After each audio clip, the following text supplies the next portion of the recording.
Un projet qu'ils vont réaliser avec nous, à travers duquel ils vont aller chercher diverses compétences, diverses habilités qu'ils vont pouvoir par la suite transférer là, vers leur projet de vie qui les intéresse. On disait 8 jeunes de 18 à 35 ans avec beaucoup de critères, pas de diplôme, pas de secondaire, pas d'emploi, pas à l'école non plus.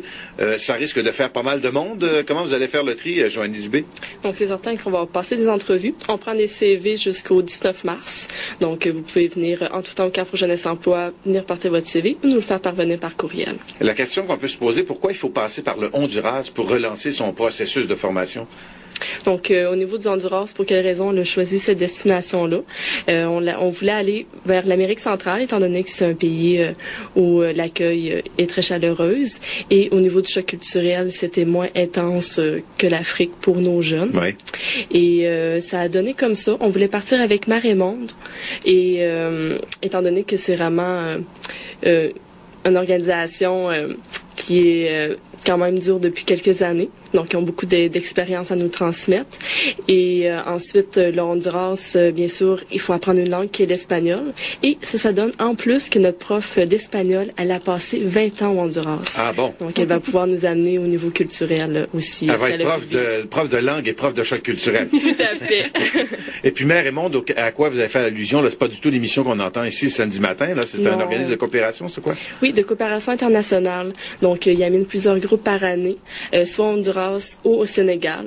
Donc, des groupes scolaires. Mais cette année, exceptionnellement, ils ont commencé à amener des groupes en réinsertion socio-professionnelle, ce qu'on va faire avec eux. Bon.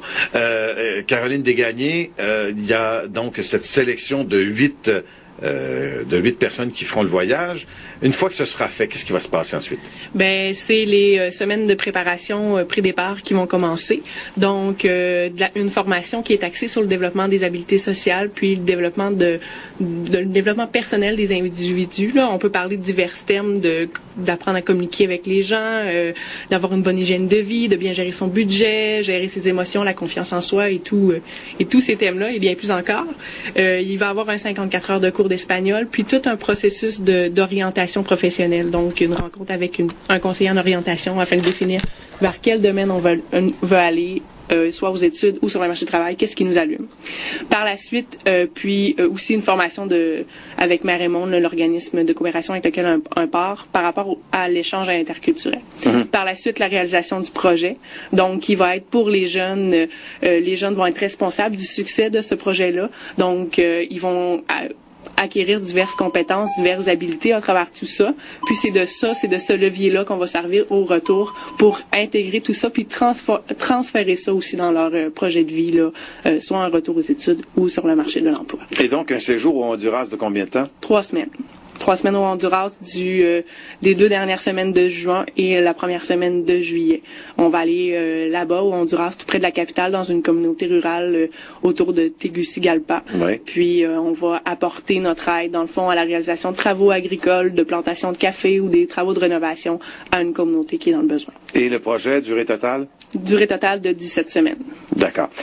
Joanie Dubé, on parlait là-bas de travailler avec les gens sur place, plantation de café, etc. Comment on va répartir les gens? Est-ce que tous vont faire un peu la même chose ou ça sera réparti différemment selon les intérêts de chacun? Donc, comment fonctionne Mère et Monde? Ils vont vérifier les besoins, bien sûr, du village. Oui. Et par la suite, nos jeunes, qu'est-ce qu'ils ont vraiment envie de faire? Que ce soit vraiment travaux manuels ou aider vraiment la population, que ce soit une intervention auprès des enfants ou autre, donc dépendant du besoin. Est-ce que nos jeunes, vraiment, ce qui les allume? C'est la première fois que ça se fait ici. Qu'est-ce qui vous a amené à cette piste-là?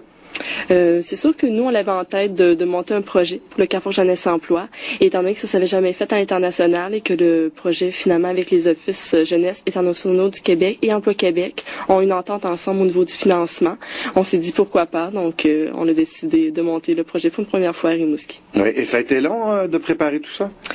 C'est quand même beaucoup de temps qu'on a consacré pour monter le projet, pour justement que ça soit accepté au niveau du financement.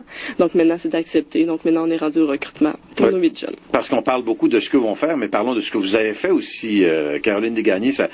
Quel a été le travail pour arriver à mettre ça sur pied? Est-ce que ça se concrétise, sur le point de se concrétiser, là? Oui, ben c'est tout plein de contacts avec divers partenaires qu'il faut mettre en place, avec les Offices internationaux du Québec, avec Mère et Monde, qui est l'organisme avec qui on part là-bas, mais aussi il y a beaucoup de partenaires là, d'organismes communautaires de la région, un professeur d'espagnol qu'il faut tout harmoniser ça autour d'une programmation assez serrée.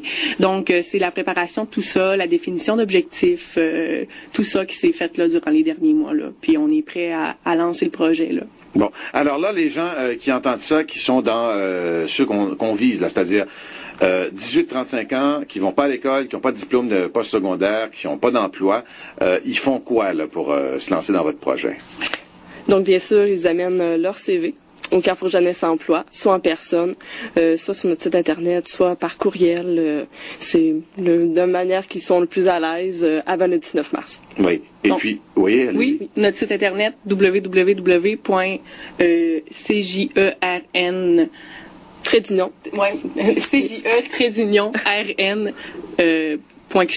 Les adresses, hein, c'est pas toujours simple.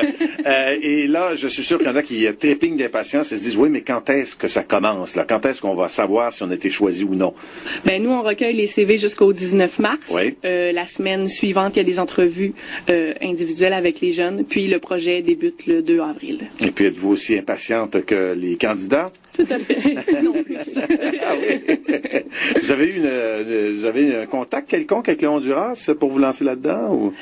Oui, ben dans le fond, c'est le contact qui se fait avec le Honduras, il est fait par l'organisme de coopération internationale. Mais vous deux, là, est-ce que vous connaissez un peu le coin ou vous avez déjà un peu des atomes crochus avec l'Amérique centrale? On a déjà visité chacune de nous l'Amérique centrale. Là, donc oui, on est bien attirés par cette culture. Donc vous, Caroline, c'était dans quel coin? J'ai été faire un stage Québec sans frontières, donc de coopération internationale en République dominicaine. Et Joanie? Au Costa Rica, en tant que touriste. Ce sont des expériences qui ont marqué suffisamment pour vouloir amener d'autres groupes-là.